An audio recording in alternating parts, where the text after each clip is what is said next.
today we're gonna be doing a video on how to beat the Desert Scourge in Revengeance mode and like what it drops and how to summon it and all that. So first off, you'll need a desert medallion, which you can craft using 15 sand, 3 antline mandibles, 10 cactus, and a stormline mandible. And my strategy for beating him requires some sort of Hermes boots, a counter scarf or shield of Cthulhu, a double jump or better, and the Amadeus's spark, which is really powerful against the boss, as well as like any other accessory. I'm using this for now. And also pretty good defense armor is required, that way you don't just get one hit killed. And the weapon you'll need is, I'm just using a sea bow, but any bow would work, and then lots of jester arrows for that piercing effect. So we can go over to the arena and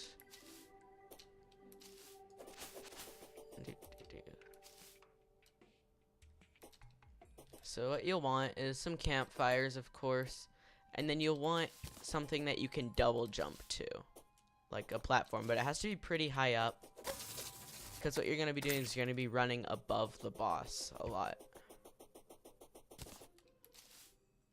So this is my strategy. Here we go.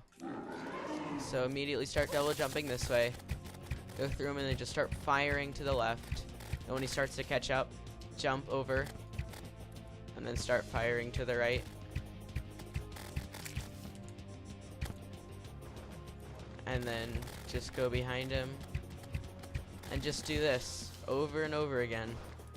And if you're fast enough, the little sand blasts won't hit you. And always remember to use your double jump in order to switch directions without losing your momentum as you're going. And also, if you do good enough, like I'm hopefully gonna do, you can get your adrenaline up, which will help you deal a lot more damage.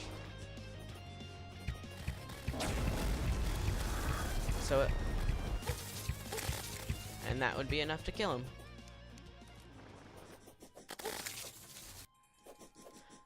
Alright, and so that's my strategy, is basically just run back and forth in a circle and make sure the desert's nice and flat so that you can shoot the arrows pretty horizontally.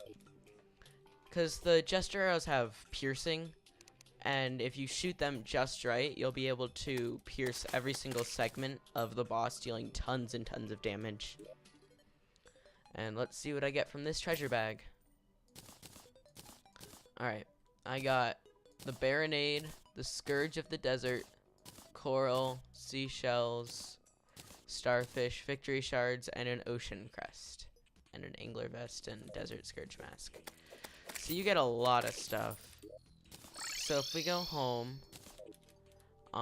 you can get a lot of different items.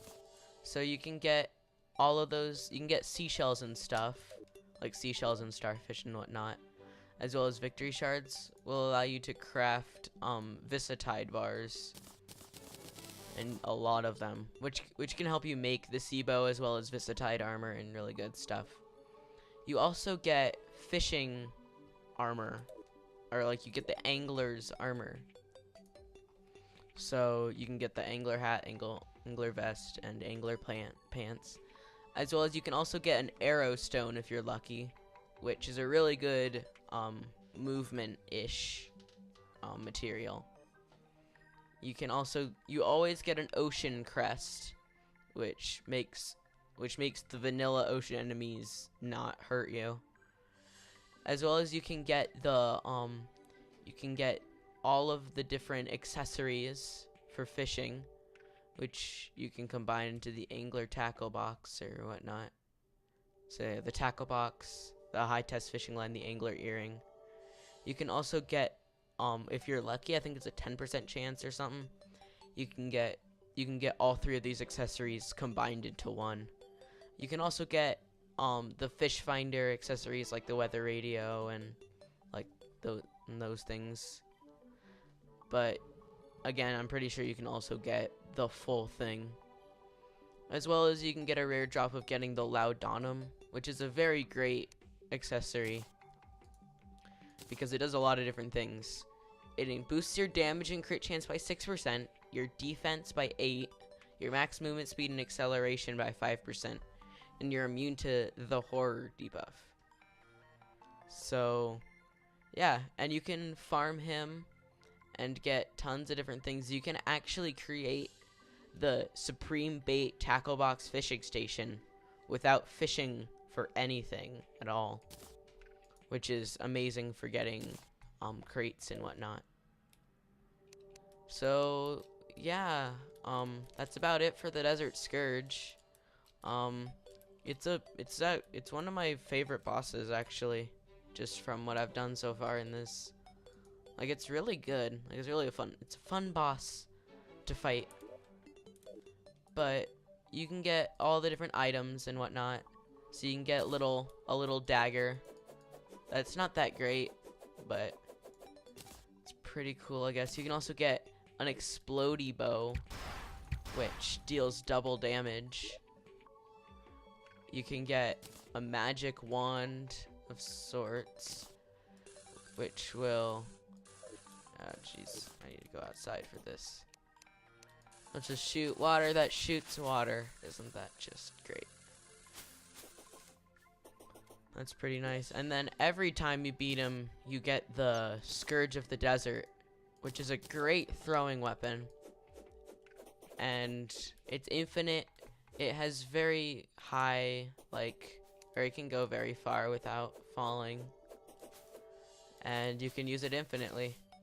And it does actually have a small amount of piercing too, so it's great for like the goblin invasion and even farming the Desert Scourge if you don't want to use up gesture arrows. But yeah, those are all the weapons. If I can oh yeah, you get a little summon item, which summons a little star. You get a little guy. If there's an enemy around, maybe he can attack that enemy. Anything? There's gotta be something. Oh my gosh. Well, I guess no. Oh, does he see something? Yeah, did you see that? He attacked him. It's not that good. I mean, this is a... What is it? Inept. Yeah. It's a whatever summon. Almost all summons are whatever summons until you get all the summon armor. Oh wow, he's doing not 1 damage. Yeah. So yeah, that's cool. But anyway, that wraps up this little video on everything you need to know about the Desert Scourge.